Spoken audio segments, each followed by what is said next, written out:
देखिए हम पढ़ेंगे विराम चिन्हों का प्रयोग। विराम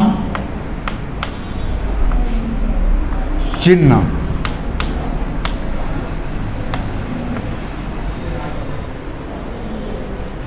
ठीक है। इसको ऐसे भी लिख सकते हैं,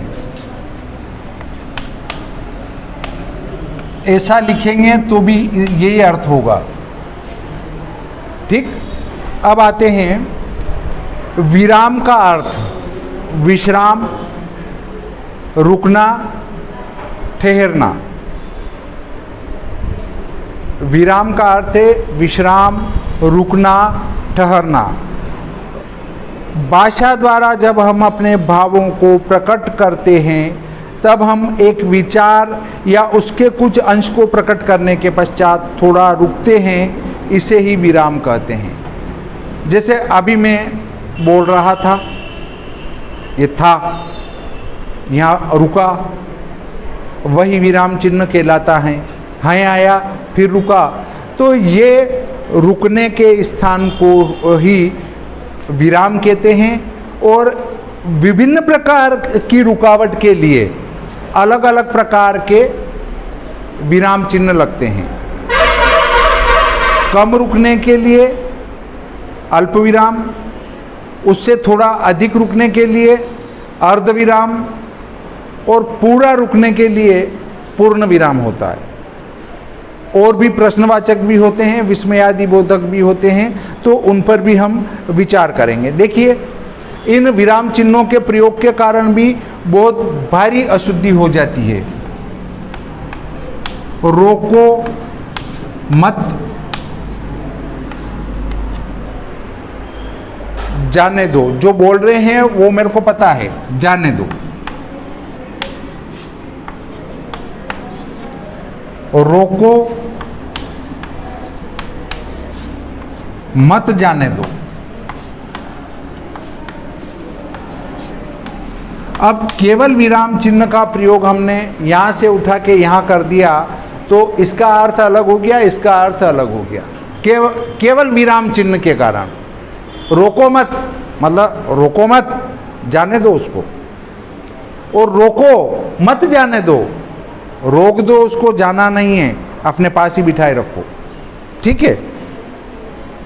भाव की पूर्णता के स्तर के ही अनुकूल विराम का काल भी होता है। लिखने में इन विरामों का काल भेद चिन्ह विशेषों से सूचित किया जाता है। श्रोताओं तथा पाठकों को इन विरामों के विभिन्न स्तरों से पता चल जाता है कि वक्ता या लेखक कहाँ तक के कथन को अपने अभिप्राय की एक इकाई बताना चाहता है।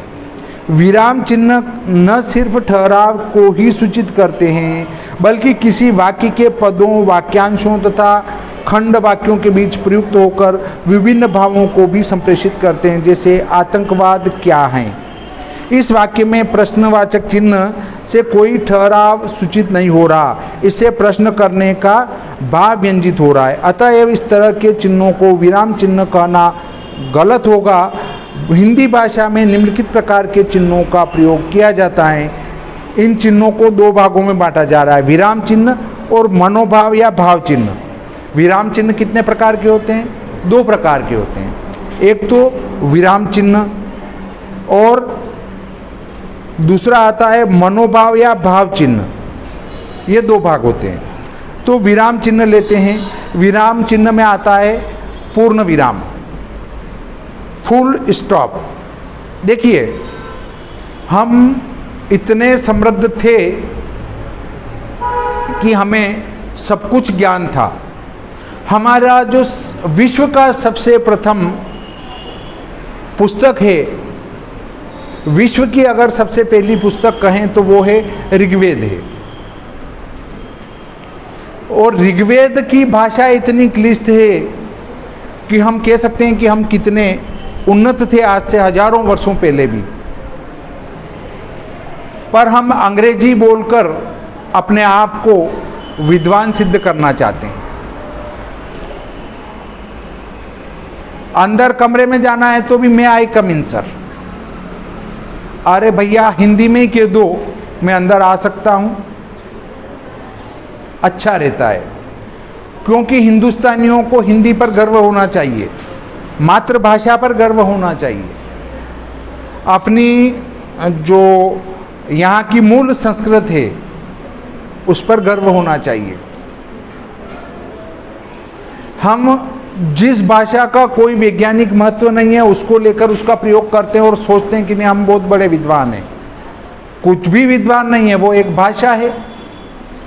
जैसे हमारे ग्रामीण क्षेत्रों में बोली जाती है देशी बोली है, उस प्रकार की अंग्रेजी को कह सकते हैं हम।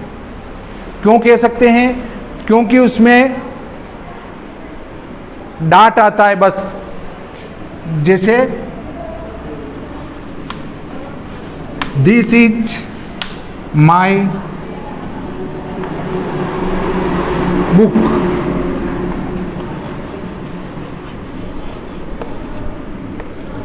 बस। अब इसमें न कहीं अर्धविराम आता है न कहीं और विराम आता है, कुछ भी नहीं आता है, बस एक डॉट मात्र आता है जिसको कहते हैं ये पूर्ण विराम, इसको पूर्ण विराम कहते हैं। पर हमारे इसमें अर्धविराम भी आता है, अल्प विराम भी आता है, पूर्ण विराम भी आता है। ऐसे जो चिन्ह हमारे यहाँ आते हैं तो हम कितने विस्तृत ज्ञानी थे, जो हम हमारी भाषा बोलने पर हमको शर्म महसूस होती है कि यार कहीं गए तो हम अंग्रेजी झाड़ेंगे तो ये हमें लोग कहेंगे नहीं पढ़ा लिखा है। अरे हिंदी में बोलने वाला भी विद्वान हो सकता है। कभी ये गलती मत कर बैठना कि अंग्रेजी बोलते जाओ और वो हिंदी बोलने वाला फिर ऐसी अंग्रेजी बोले कि वहाँ हमको शर्म के मारे नीचे झुकना पड़े। बहुत सारे किसी सादे आदमी को कह देते हैं साहब मैं तो कितना पढ़ा हुआ है, तो एमएससी। अब वो भूल से उसका नंबर गलत डायल हो गया और गलत जगह फ़ोन लग गया। गलत जगह फ़ोन लगने का अर्थ है कि हम एमएससी है नहीं है, और जो सादा दिख रहा है धोती और झब्बे में, और वो वास्तव में एमएससी है। अब उसने देखा कि एमएससी है, रुक जा तेरे से प्रश्न करता हूँ। उसने पूछ लिया कि भैया फिटकरी का सूत्र बता दे, तो फिटकरी का सूत्र कहाँ से बताएंगे? फिर हमारी पोल खुल जाएगी। अरे मैं तो भूल गया हूँ।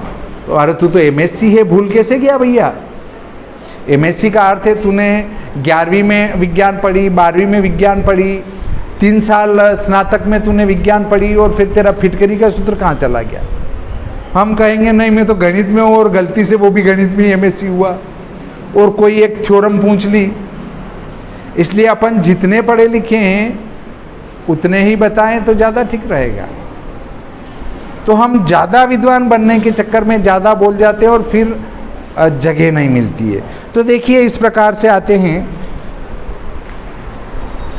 पूर्ण विराम फुल स्टॉप कहते हैं, और वो पूर्ण विराम ये वाला चिन्ह होता है। अर्ध विराम ये होता है, और अल्प विराम ये होता है। पूर्ण विराम, अल्प विराम, अर्ध विराम, अल्प विराम। तो यह चिन्ह एक अभिप्राय की समाप्ति को सूचित करता है, अतः प्रत्येक वाक्य की समाप्ति पर इस चिन्ह का प्रयोग किया जाता है। मतलब ये जो पूर्ण विराम है वो वाक्य की समाप्ति का सूचक है। मैं कल स्कूल गया था, वाक्य समाप्त हो गया तो ये लगेगा पूर्ण विराम। ऐसे ही अपूर्ण विराम या उपविराम, जहाँ एक वाक्य के समाप्त हो जाने पर भी विवक्षित भाव समाप्त नहीं होता, आगे की जिज्ञासा बनी रहती है, वहाँ पूर्ण विराम से कम देर तक ठहरते हुए आगे तक तब तक बढ़ते जाते हैं जब तक वक्तव्य पूरा नहीं होता। उस जगह पर अपूर्ण विराम का प्रयोग देखा जाता है। जैसे शब्द और अर्थ के बीच 3 में से कोई संबंध हो सकता है अभिधा, लक्षणा और व्यंजना। ये अभिधा, लक्षणा, व्यंजना क्या है? ये अभिधा, लक्षणा, व्यंजना शब्द शक्ति हैं, और जब हम 11वीं और 12वीं में पढ़ेंगे तो इन शब्द शक्तियों को याद करना पड़ेगा कि ये अभिधा शब्द शक्ति क्या है, लक्षणा शब्द शक्ति क्या है, और व्यंजना शब्द शक्ति क्या है। अभिधा, लक्षणा और व्यंजना, ये 3 शब्द शक्तियाँ होती हैं।